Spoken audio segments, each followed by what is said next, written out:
Good morning student. I am Vinay Mishra from saint Joseph senior secondary school Lakhanpur Jaunpur. मेरे प्यारे बच्चों, यह वीडियो लेक्चर क्लास 12 के पतंग नामक शीर्षक से लिया गया है, जिसके रचनाकार कवि आलोक धनवाद जी हैं। विगत पिछले वीडियो लेक्चर में मैंने इनके पदों की व्याख्या की है। शेष बचे हुए पदों की व्याख्या इस वीडियो लेक्चर के माध्यम से आपको दी जा रही है, जो इस प्रकार से है। आइए पहले कविता का पाठन करते हैं, फिर उसकी व्याख्या आपके सामने प्रस्तुत करते हैं। जन्म से ही वे अपने साथ लाते हैं कपास, पृथ्वी घूमती हुई आती है उनके बेचैन पैरों के पास। जब वो दौड़ते हैं बेशुद्ध, छतों को भी नरम बनाते हुए।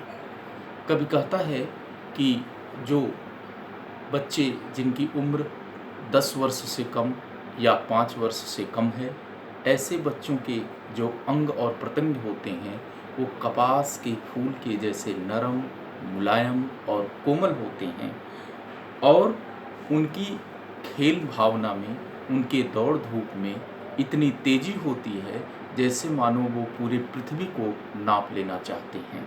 साथ ही साथ जब वो बेसुध होकर के, अर्थात उन्हें यह ध्यान नहीं होता है कि वो गिरेंगे, कि उन्हें चोट लगेगी, कि उन्हें शारीरिक दुख झेलना पड़ेगा, इसकी परवाह किए बिना वो छतों पर बेसुध होकर के दौड़ते रहते हैं। दिशाओं को मृदंग की तरह बजाते हुए जब वो पेंग भरते हुए चले आते हैं, डाल की तरह लचीले वेग से अक्षर। दिशाओं को मृदंग, मृदंग एक वाद्य यंत्र है जो ढोलक से थोड़ा से बड़ा होता है। दक्षिण भारत का प्रमुख वाद्य यंत्रों में ये जाना जाता है। कवि कहता है कि चारों दिशाओं में खेलते हुए बच्चों के पैरों की आवाज़, उनकी किलकारियाँ, उनकी बोलियाँ, खेल से संबंधित जो शब्दावली है, वो मानो जैसे पूरे वातावरण में एक संगीत का ध्वनि प्रवाहित कर देती है, और दौड़ते हुए वो ऐसे दिखाई देते हैं जैसे उनका शरीर अत्यंत लचीला हो। जिस तरीके से पतंग की जो टहनियाँ होती हैं, पतंग में जो लकड़ी लगाई जाती है वो अत्यंत लचीले बांस की लकड़ी के तरीके से होती है। ठीक उसी तरीके से 5 वर्ष या 6 वर्ष की आयु के जो बच्चे होते हैं, उनका भी शरीर एकदम अत्यंत लचीला और कोमल होता है। छतों से के किनारे, खतरनाक किनारों तक उस समय गिरने से बचाता है उन्हें सिर्फ उनके ही रोमांचित शरीर का संगीत। जब खेलते हुए वह छतों के किनारों तक पहुंच आते हैं और गिरने के कगार तक पहुंच जाते हैं, तो ऐसे में उन्हें बचाने में एकमात्र जो सहारा होता है वह उनके जो शरीर में रोमांचित है, जो प्रसन्नता है, जो आह्लाद है, जो उत्साह है, खेलने की जो मदमस्ती है, वही उन्हें बचा पाती है। पतंगों की धड़कती ऊंचाइयां उन्हें थाम लेती हैं महज एक धागे के सहारे। पतंग जब आसमान में बच्चे उड़ाते हैं तो उन पतंगों में धागे जुड़े होते हैं, और वह धागा बच्चों के हाथों की कोमल उंगलियों से बंधा होता है, और उन्हीं धागों के सहारे, उन्हीं पतंगों की दिशाओं में वो चलते रहते हैं।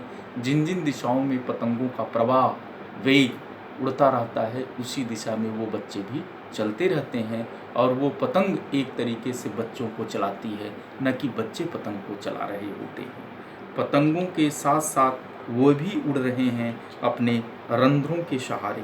कह रहा है जैसे शरीर में रक्त प्रवाहित और संचारित होता रहता है अनवरत, लगातार, और शरीर को स्फूर्त और ऊर्जा प्रदान करता रहता है, ऐसे ही प्रतिपल उड़ती हुई आकाश में पतंग उन्हें ऊर्जा और स्फूर्ति प्रदान करती रहती है।